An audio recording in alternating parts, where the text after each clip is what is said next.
जब अर्जुन अपने आप को शिष्य स्वीकार करता है, जब अर्जुन अपने आप को विषाद सहित, ऐसा नहीं गुरु महाराज कह रहे कि पहले आप स्वस्थ होके मेरे पास आओ, नहीं, अर्जुन ऐसा करने में सक्षम नहीं है। इतना गहरा उसे धक्का आघात लगा हुआ है, इतना शोकग्रस्त है कि वह इससे पार नहीं पा सकता। अतएव जैसी उसकी स्थिति है उसे छिपा के नहीं, वैसी ही स्थिति में अपने आप को परमात्मा को सौंप देता है। अर्जुन ने जो अच्छी बातें करी हैं वे हम सबके सीखने योग्य, जीवन में उतारने योग्य, तभी हमें अर्जुन जैसा लाभ प्राप्त हो सकेगा।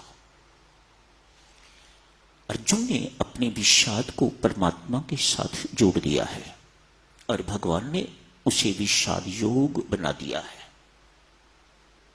नेवर माइंड, आप विषाद भी मेरे साथ जोड़ो तो मैं उसे योग बना दूंगा। जोड़ो, मैं आपको विषाद रहित होके अपने पास आने के लिए नहीं कहता। मैं जानता हूं एक गुरु की भूमिका, एक डॉक्टर की भूमिका है, और डॉक्टर के पास कोई तंदुरुस्त नहीं जाता, रोगी जाएगा।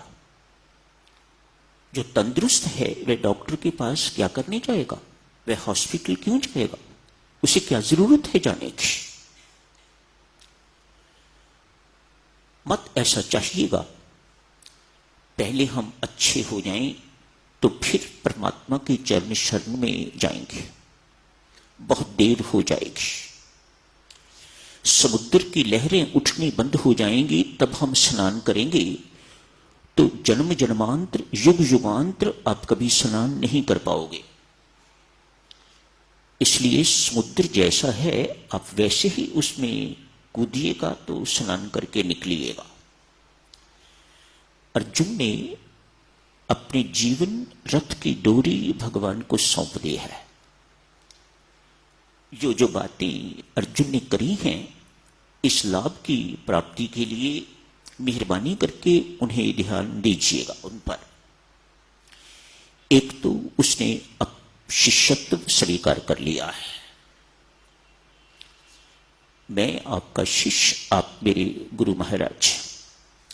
मात्र इतना ही नहीं, मैं अपने आप को आपके श्री चरणों में समर्पित करता हूं। मेरे जीवन की रथ की बागडोर आप संभालिएगा, मेरे सारथी बनिएगा। भगवान बने हैं, नहीं सोचा कि ये कितना छोटा काम मुझे ये दे रहा है करने के लिए। कहां भगवान, कहां मैं और कहां एक सारथी, रथ हाँकने वाला।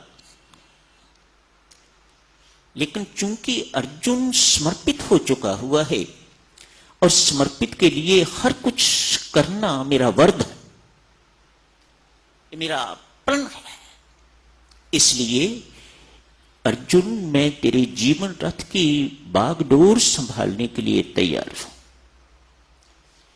तीर चलेंगे, मेरे से होते हुए तेरे पास जाएंगे, मुझे पहले लगेंगे। मैं उनको रास्ता दूंगा तो तीर तुम्हें लगेगा, मैं रास्ता नहीं दूंगा तो तीर तेरे तक पहुंचेगा नहीं। ये गुरु की भूमिका है।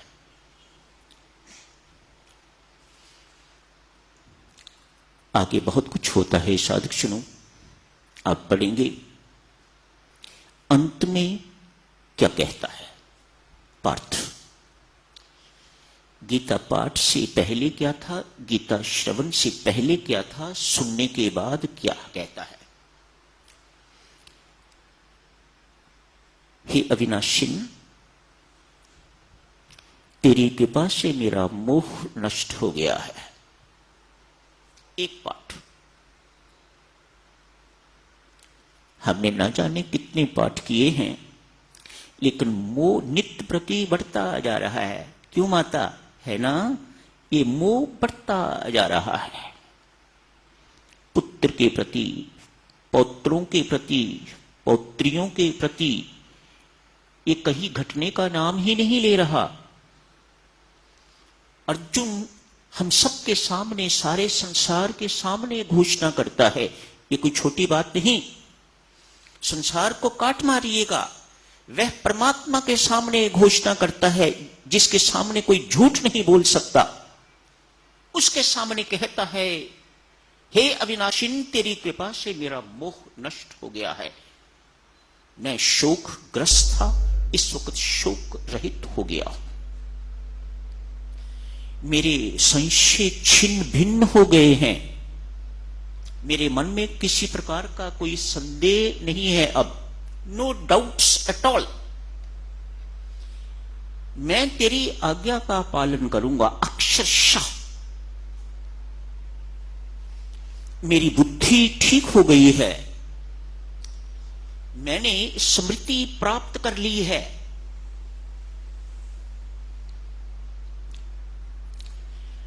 अर्जुन ने अपना जीवन सफल कर लिया।